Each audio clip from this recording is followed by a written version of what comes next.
안녕하십니까. 창원시의회 경제복지여성위원장 이옥선입니다. 한 해가 벌써 지나가고 오늘 새해가 밝은 지 한 3일쯤 된 것 같은데요. 아마 많은 계획들을 세웠을 거라고 생각이 드는데 다 계획하신 만큼 올 한 해 무사히 순조롭게 지내는 한 해가 되었으면 좋겠다는 생각이 듭니다. 네.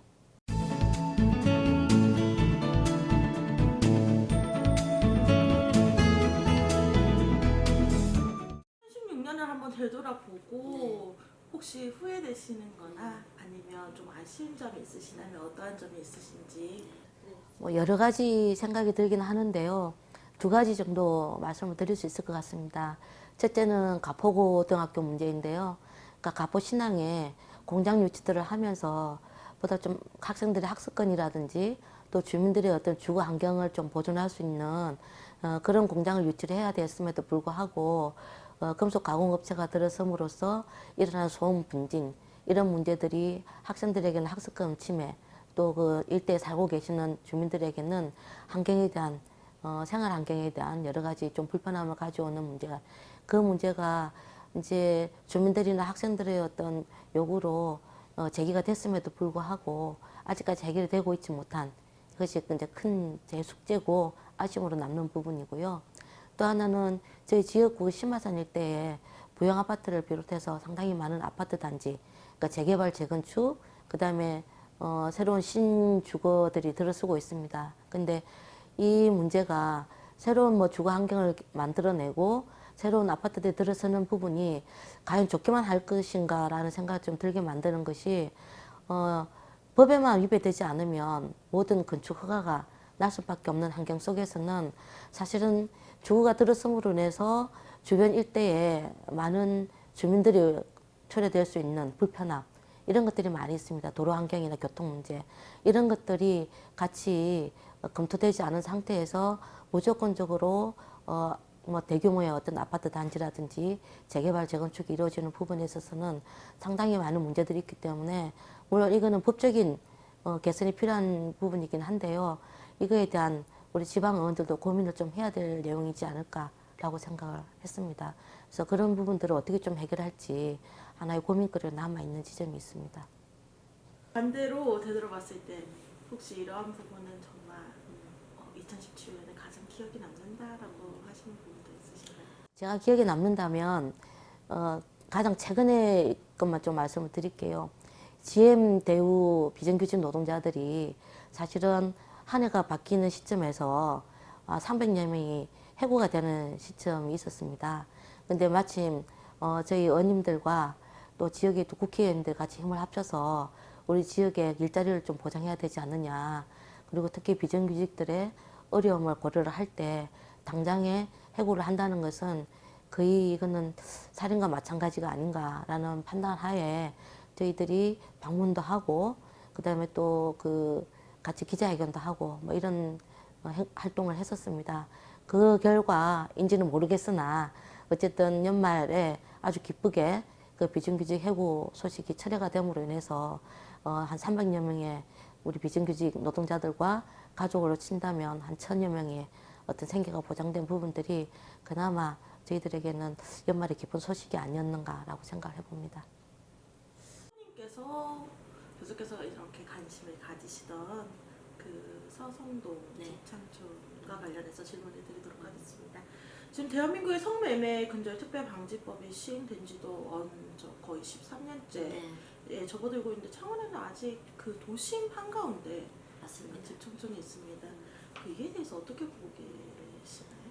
무엇보다도 저는 그 도심 한복판에 청소년 출입 금지라는 그 간판이 있다는 것도 상당히 부끄럽기도 하고요. 또 그 일대에 사실은 그 어린이집이 2군데가 있고요. 그 인근에 아파트 계신 분들은 여름에는 문을 열어놓지 못한다는 상황입니다. 그만큼 인근에 주민들에게 불편함을 끼치고 있는 상황이기 때문에 그건 반드시 좀 없어져야 되는 공간이 아닐까라고 생각을 좀 하죠.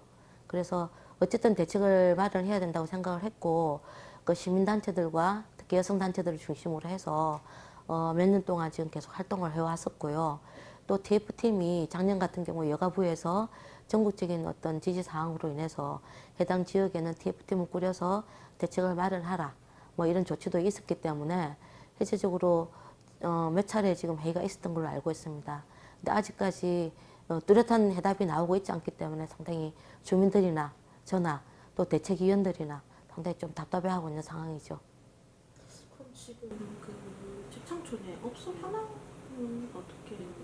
초기 그 성매매 그 방지법 할 때 거기 이제 업소가 거의 한 80여 군데, 그다음에 한 300여 명 이렇게 있었습니다. 근데 지금 같은 경우는 34곳, 34군데, 그다음에 지금 100여 명 이렇게 지금 남아 있는 걸로 알고 있거든요. 그래서 지금 아직도 영업은 이루어지고 있지만 일부는 지금 문을 닫은 곳도 있고요. 또 리모델링이나 이런 것들 하는 곳도 있고. 그래서 실질적으로 저희 대책위 활동이 시작되고 나서 초기는 상당히 좀 위축이 좀 됐다가 사실 최근에 시나 또는 이제 해당 관청에서 뚜렷한 어떤 답이 안 나옴으로 인해서 그전보다 조금 더 나쁜 뭐 바람직한 현상은 아니지만 조금은 성업을 하고 있는 상황이 아닌가 이렇게 판단이 좀 됩니다. 이러한 사례가 타 시군에서는 있었던 적이 있는지? 지금도 해당 지역이 많이 있어요. 그러니까 서울도 그렇고 서울 뭐 청량리 588, 그다음에 그 대전 지역도 있고 전주, 대구, 그다음에 부산 여러 군데들이 지금 이런 아직 남아 있는 곳들이 많이 있거든요. 춘천도 마찬가지인데요. 근데 저희들이 이제 좀 특이하게 보고 있는 것들은 그러니까 서울 그 청량리 588 같은 경우는 그 일대의 대규모 지금 재개발이 이루어짐으로 인해서 자연스럽게 흡수가 되고 서울시에서 의지를 가지고 그것도 포함해서 지금 이제 개발을 하려고 없애려고 하는 이런 이제 움직임이 있는 거고요. 그다음에 전주 같은 경우는 선미옥이라고 하는데요. 선미촌이라고 하는데 그 지역 같은 경우는 지금 시장님이 상당히 한옥마을과 함께 도시 재생에 관심을 많이 가지시고요. 그 일대도 지금 비어 있는 곳을 시에서 자체적으로 그러니까 몇 군데를 그 매입을 해서 그 청년 예술가들에게 그 자리를 좀 그 빌려줌으로 인해 가지고 오히려 예술과 함께 결합하는 공간으로 문화예술 공간으로 지금 만들어 나가고 있는 것이 지금 구체적으로 좀 진행이 되고 있습니다. 그래서 청년 활동가들이 거기서 상주를 하면서 생활하고 작품 활동을 하고 이렇게 이제 좀 보장을 해주고 있는 상황이고요. 최근에 12월 달도 대구 같은 경우를 보면 성매매 피해 여성에 대한 지원 조례를 또 만들었어요.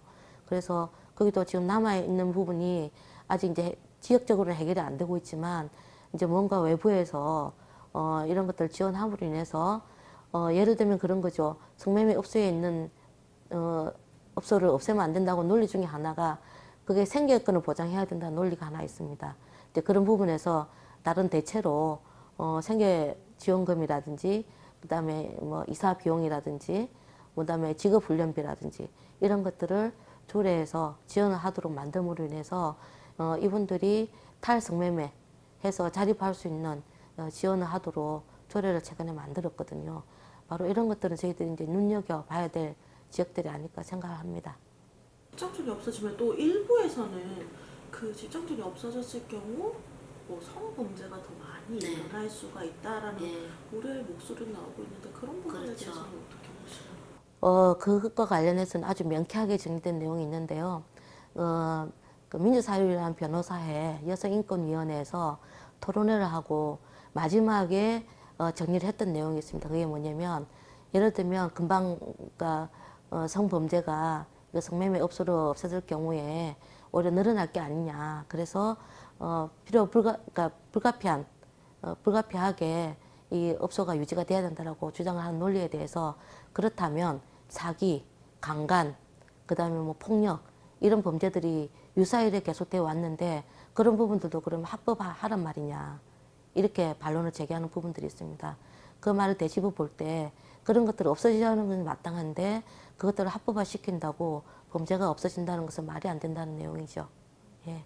그러면 지금 혹시 뭐 성매매 직결지에 대한 뭐 창원시의 구체적인 방안은 아직 나오고 있지 않습니다. 그동안 이제 그 대책위원회를 비롯해서 많은 부분들에서 여기에 대한 대책을 마련하고자 했고, 그 많은 분들이 알고 계시다시피 지역 재개발이라든지 아니면 일부 수용 뭐 이런 것들 대안으로 많이 제시를 했거든요. 근데 초기에 물론 이제 첫째로는 의지의 문제겠죠.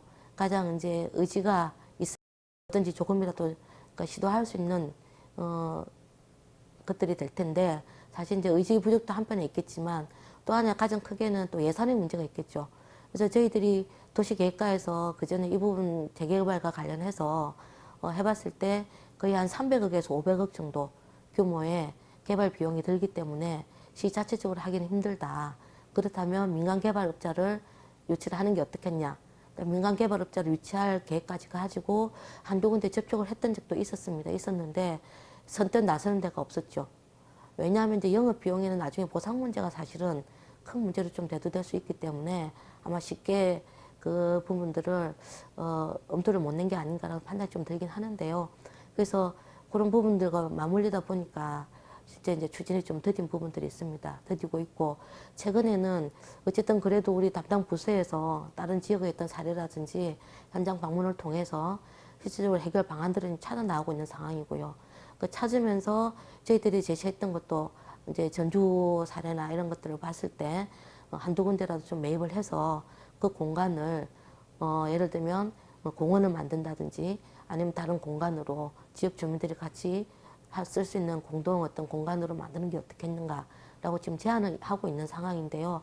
아직 선뜻 답은 못 듣고 있는 상황입니다. 그래서 이 부분은 아마 17년도에 계속적으로 한번 관심을 가지면서 좀 풀어나가야 될 문제가 아닐까 생각을 하고 담당 부서에서도 대표팀과 함께 계속 고민을 해나가고 있고 끈을 놓고 있지 않기 때문에 아마 조금씩 어쨌든 풀리지 않을까라고 기대를 갖고 있습니다. 한참 사춘기일 남학생들의 남학교가 주위에 있습니다. 그래서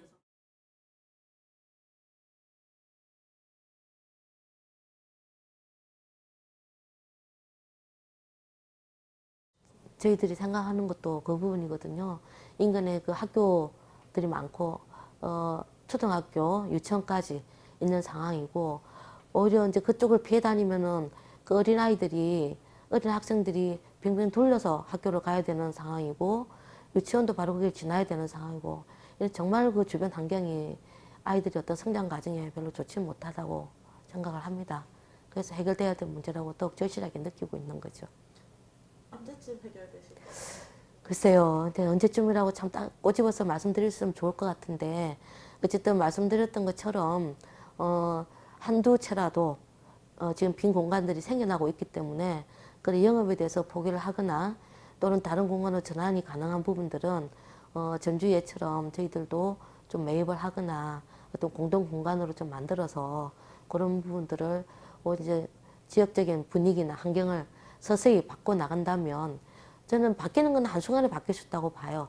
그래서 어떻게 좀 첫 단추를 깼느냐의 문제일 것 같고 조금만 시에서 의지를 가지고 할 수 있도록 저희들도 좀 더 노력을 해야 되지 않겠습니까? 의원님 지역구인 가포고등학교 입금 문제인데 그 지금 아직 그 갈등이 여전하다고 들었는데 어떤? 네, 맞습니다. 작년 2016년 한 3월경이죠. 공장 설립되고 나서 5, 6월 달 정도에 그 학부모들을 중심으로 해서 아이들 학습권 침해 부분들이 제기가 됐었고요. 주민들 같은 경우도 소음 분진 때문에 공사 현장으로 인한 여러 가지 이제 그 불편함을 호소를 했고 그래서 그 과정에서 시정 질문 과정에 6월 달에 시장님이 거기에 대한 사과를 하셨습니다. 그래서 업무상 그 허가 나는 과정에 문제가 있다면 그 문제를 바로 잡고 또 해당 그 담당자들 같은 경우에는 문책을 하는 이런 이제 결과가 있었는데요. 그 이후에 조금 뭔가 해결이 될 것 같았던 부분들이 실제적으로 그 입주한 공장 같은 경우에 이제 먼저 제안이 됐던 게 공장을 이전해라. 만약에 이전 자체를 못하겠다고 한다면 그 도장장이나 쇼트장 문제가 되는 그 라인이라도 다른 지역으로 좀 옮겨달라. 그래서 환경을 좀 보존해야 되겠다라고 주장을 했음에도 불구하고 그 공장에서는 그것들을 수용을 하지 않았습니다. 그래서 지금까지 보면 이제 문을 닫고 작업을 한다든지 아니면 이제 눈치껏 그야말로 눈치껏 가동을 해온 거죠. 그래서 큰 문제가 발생하지 않을 정도의 그리고 그러니까 워낙 지금 평판이 안 좋다 보니까 문제가 있다 보니까 물량도 좀 줄어들었던 것 같아요. 그래서 100% 정상 가동이 안 되고 있는 상황이기 때문에 지금까지 어쨌든 축소해서 운영을 해왔고요. 여전히 우리 학부모님들이나 학생들 같은 경우는 학습권 침해 이런 부분들이 남아있는 문제인데, 문제는 그것 때문에 학부모들 같은 경우에 직접 나서서 우리들이 그 학습권 보장을 해야 되겠다 해서 그 감시단까지 만들었던 적이 있었습니다. 그래서 그 이후에 또 이런 감시단 활동이나 또 1인 시위, 시청 앞에서 1인 시위나 이런 것들 통해서 CS도 대책이 필요하다 했고, 그 속에서 교육청에서도 관심을 가지게 되면서 지금 현재는 TF팀을 구성을 했죠. 그래서 학교 측하고 학부모, 그 다음에 지금 교육청, 그 다음에 지금 시청 담당 부서 이렇게 해서 지금 TF팀을 구성을 해가지고 지금 몇 차례 논의를 한 걸로 알고 있습니다. 그러면 이런 갈등이 발생되는 근본적인 대책은? 가장 큰 문제는 법적인 테두리 안에서 모든 것들이 이루어지면 된다라고 하는 안일한 사고가 아닐까라고 생각을 합니다. 물론 이제 위법인지 아닌지 이 부분도 논란이 좀 있을 부분이긴 한데요. 만약에 법 테두리 안에서 정상적으로 업무 처리가 됐다고 하더라도 그 인근 학교나 그다음에 주민들의 어떤 생활 공간에 대한 고려 없이 민원에 대한 민원 발생에 대한 그 사후 그 뭐라 그럴까요, 판단이 없이 조금 공장을 유치하고 보는 이제 이런 부분들은 행정에서 너무 안일하게 문제를 처리했던 게 아닐까라고 생각이 들기 때문에 앞으로는 물론 법적인 한계뿐만이 아니라 그야말로 주변 민원들이 생겨났을 때 그야말로 또 문제가 되는 민원이 또 있을 수도 있습니다. 하지만 대부분의 집단 민원이라고 할 때 정말로 어떤 공공의 이익을 위한 것이 많은 만큼 그것들이 발생하지 않도록 미리 제대로 행정 업무나 처리 절차를 밟아 나가는 것이 필요하다고 생각을 하고요.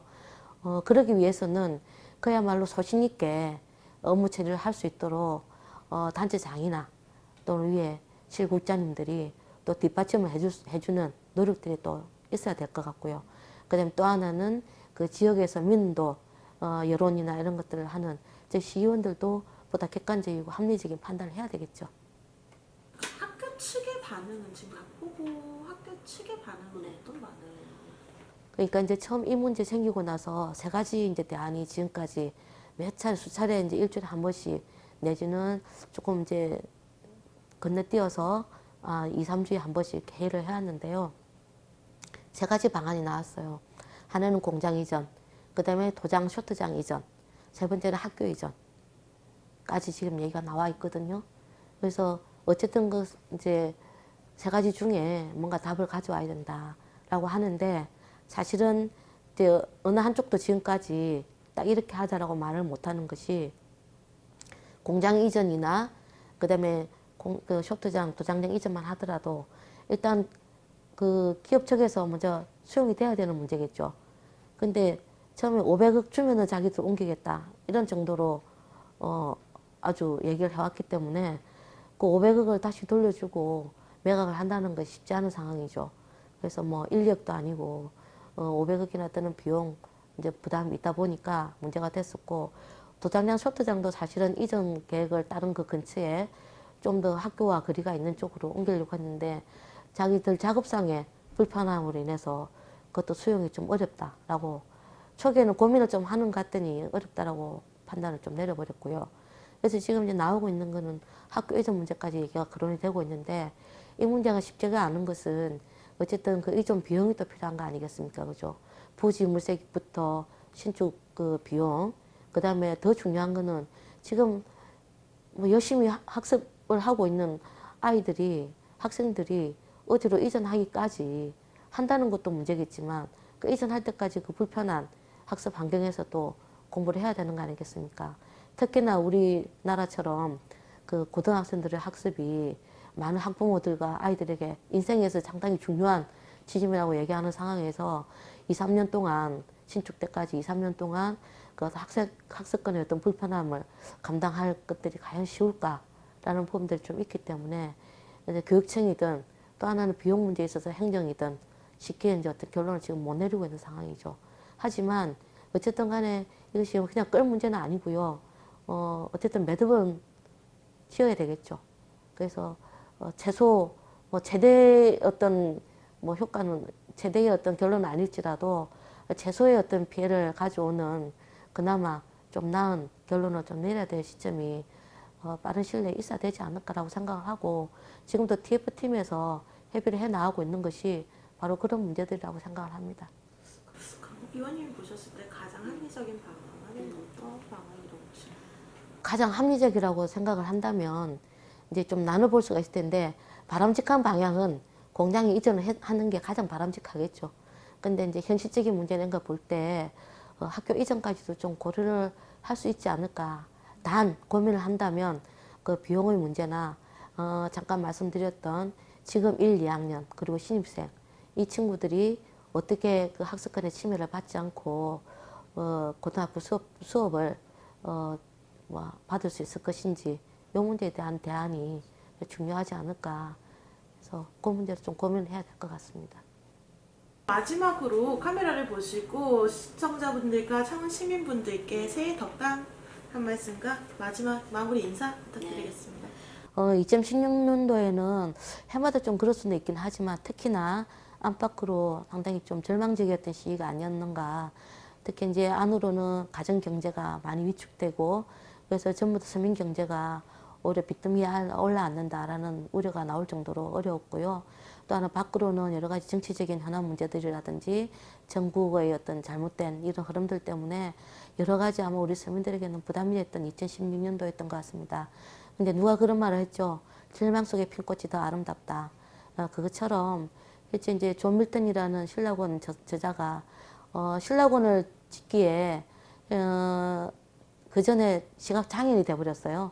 근데 시각장애인이 되고 나서 쓴 책이 바로 신라권인데 그 여러 가지 영광스럽고 행복한 어떤 인간의 미래 그런데 이런 것들을 좀 쓴 글이라고 본다면 그분이 한 말 중에 이제 그런 기절이 있습니다.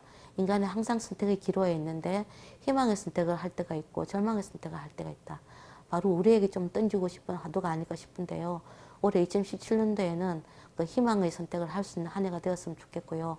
그 희망의 선택을 통해서 우리 시민들께서 행복해지셨으면 좋겠다는 생각이 듭니다. 네, 감사합니다.